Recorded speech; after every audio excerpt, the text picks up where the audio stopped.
ఈ వీడియో చూస్తున్న అందరికీ నా నమస్కారాలు.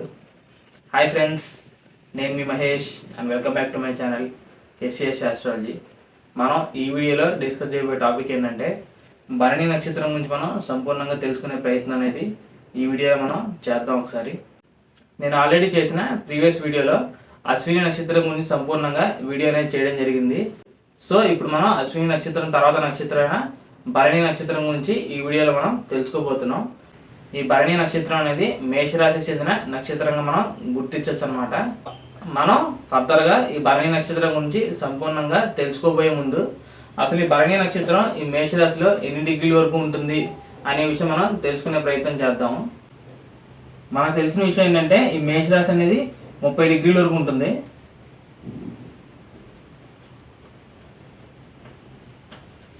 ఈ మేషరాశిలో మొదటి 4 పాదాలు అనేవి అశ్విని నక్షత్రం కిందకు వస్తాయి. ఇప్పుడు ఈ అశ్విని నక్షత్రం తర్వాత వచ్చే 4 పాదాలు ఏమవుతాయంటే భరణి నక్షత్రంగా మనం చెప్పచ్చు. సో ఇక మిగిలిన ఒక పాదం అనేది కృత్తిక నక్షత్రం 1వ పాదం కిందకు వస్తుందని మనం ఫైనల్గా చెప్పచ్చు అనమాట. ఈ అశ్విని నక్షత్రం అనేది 0 నుంచి 13.2 డిగ్రీల వరకు ఉంటుందని చెప్పడం జరిగింది.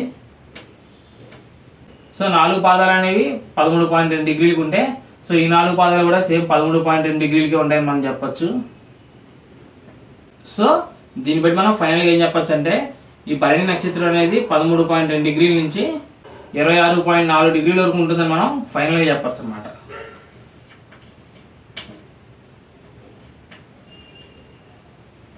సో ఈ డిగ్రీలు అనేవి చాలా ముఖ్యమైనవిగా మనం చెప్పొచ్చు. ఎందుకంటే ఇప్పుడు ఏ గ్రహం అయినా 13.2 నుంచి 26.4 డిగ్రీల వరకు మేషరాశిలో ఉందంటే దాని అర్థం ఏంటంటే ఆ గ్రహం అనేది ఆటోమేటిక్గా భరణి నక్షత్రంలో ఉందని మనం అర్థం చేసుకోవచ్చు అని మనం చెప్పొచ్చు అనమాట. ఆ గ్రహం అనేది భరణి నక్షత్రంలో ఎంతవరకు బలంగా ఉందో అనే విషయం మనం చెప్పాలంటే ఆ గ్రహం అనేది ఈ 13.2కి ఎంత దగ్గరగా ఉంటే ఆ గ్రహం అనేది భరణి నక్షత్రంలో అంత బలంగా ఉంటుందని మనం చెప్పొచ్చు. ఎందుకంటే ఇక్కడ డిగ్రీలు పెరిగే కొద్దీ భరణి నక్షత్రంలో పాదాలు కూడా పెరగడం జరుగుతుంది. సో దీన్ని బట్టి ఫైనల్గా 26.4 డిగ్రీల దగ్గర కనుక ఏదైనా గ్రహం ఉందంటే దాని అర్థం ఏంటంటే భరణి నక్షత్రంలో చివరిలో ఆ గ్రహం ఉందని మనం అర్థం చేసుకోవాలి. సో దానివల్ల ఆ గ్రహం ఇచ్చే నక్షత్ర ఫలితాలు అనేవి అంత బలంగా కాకుండా చాలా బలహీనంగా పనిచేసే అవకాశం ఉంటుందని మనం ఫైనల్గా చెప్పచ్చు అనమాట. ఇక ఈ భరణి నక్షత్రానికి నవగ్రహాల్లో శుక్రగ్రహం అధిపతిగా ఉంటాడని మనం చెప్పచ్చు. శుక్రగ్రహాన్ని మనం స్త్రీ గ్రహంగా చెప్పచ్చు. శుక్రగ్రహం ఇండికేట్ చేస్తాడంటే లవ్ అండ్ ఎఫెక్షన్ ని అండ్ అలాగే ఒక పర్సన్ ఉండే ఎమోషన్ ని ఈ శుక్రగ్రహం ఇండికేట్ చేయడం జరుగుతుందని మనం చెప్పచ్చు. అండ్ అలాగే ఎలాగైతే అశ్విని నక్షత్రానికి అశ్విని దేవతలు మనం అధిపతులుగా మనం చెప్పాము, అలాగే భరణి నక్షత్రానికి మనం యమధర్మరాజుని అధిపతిగా మనం చెప్పచ్చు అన్నమాట. యమధర్మరాజు యొక్క ప్రథమ కర్తవ్యం ఏంటంటే ఎవరి టైం దగ్గరికి వస్తే వాళ్ళని తీసుకెళ్ళడమే ఆయన యొక్క ప్రథమ కర్తవ్యంగా మనం చెప్పచ్చు. అండ్ అలాగే మన మానవుల్లో జీవించిన మంచి వారికి ఉన్నతగతుల్ని అండ్ అలాగే చెడ్డవారికి నరకయాతని కలిగించేవాడిగా మనం చెప్పచ్చు. దీన్ని బట్టి మనం ఏం చెప్పచ్చు అంటే లైఫ్ అండ్ డెత్ ని ఇండికేట్ చేస్తుందని మనం చెప్పచ్చు అనమాట. లైఫ్ అండ్ డెత్ అంటేనే ఒక స్టేజ్ నుంచి కంప్లీట్ గా ఇంకో స్టేజ్ కి వెళ్తున్నట్టు మనం చెప్పచ్చు.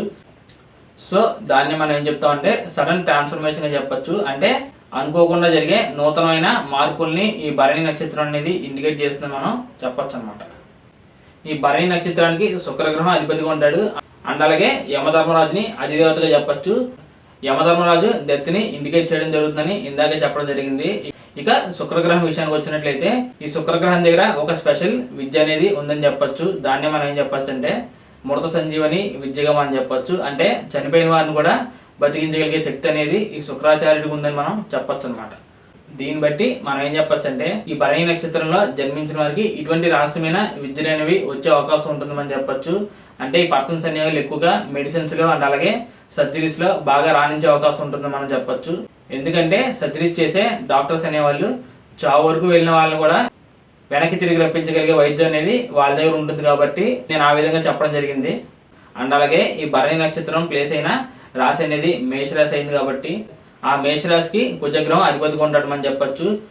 సో భరణి నక్షత్రం మీద ఈ రాశి ప్రభావం వల్ల ఈ పర్సన్స్ అనేవాళ్ళు బాగా హార్డ్ వర్కింగ్ పర్సన్స్ గా అండ్ అలాగే స్ట్రాంగ్ విల్ పవర్ అనేది ఈ పర్సన్స్ దగ్గర ఉండే అవకాశం ఉంటుందని కూడా మనం చెప్పొచ్చు.